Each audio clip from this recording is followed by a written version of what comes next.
कदे सजदे में हर वक्त अली आए इबादत में कदे रुकुआ में आ कदे सजदे में हर वक्त अली आए इबादत में कदे रुकुआ में आ कदे सजदे में हर वक्त अली आए इबादत में रब जाने पैरों न बरवाहे रब जाने पैरों न बरवाहे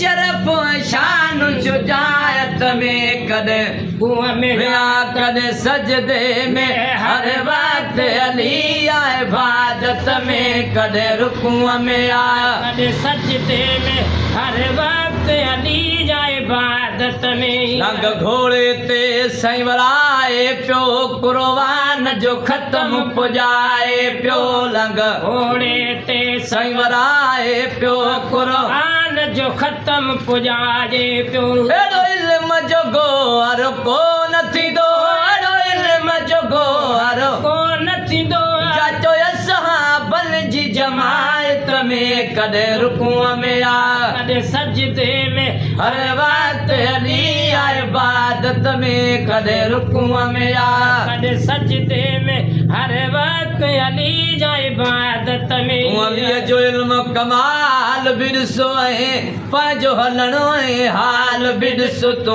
अली जो कमाल बिरसो है पंहिंजो हलणो है हाल बिरसो तू अली जो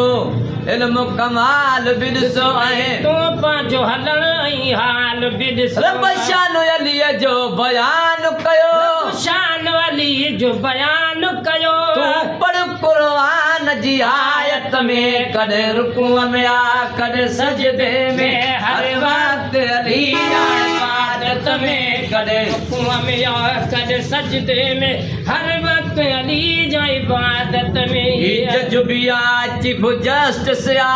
हर फैसलो हिन जे वस में आगी जजुबिया चीफ जस्ट दिया है हर फैसलो हिन जे वस में आगी जजुबिया चीफ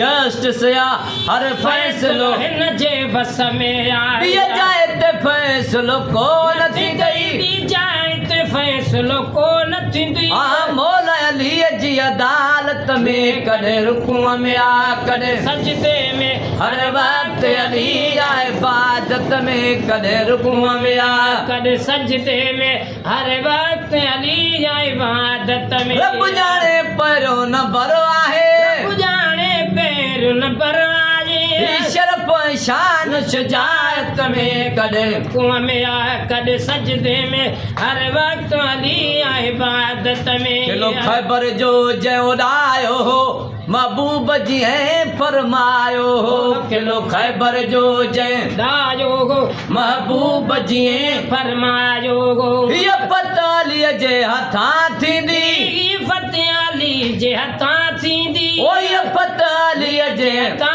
थींदी दिन हुक्म हबीब हिमायत में कदे रुकुआ में आ कदे सजदे में हर वक्त अली आए इबादत में कदे रुकुआ में आ कदे सजदे में हर वक्त अली जाए इबादत में अगर काफर है दिरी नारे सा जग जोट बली जग सारे सा भगा काफर है दिरी नारे सा जग जोट बली जग सारे सा भगा काफर है दिरी नारे सा जग जोट भली जग सारे सा हर नारो है दर जो मुश्किल हर नारो है दर जो मुश्किल हर नारो है दर जो मुश्किल हर तकलीफ हाजत में कदे रुकुआ में आ कदे सजदे में हर वक्त अली आए इबादत में कदे कुआं में आ कदे सजदे में हर वक्त अली आए इबादत में जय इल्म ससुरा शेर कया ऐं मुनकर मारे ढेर कया जय इल्म ससुर सुरहा शेर कया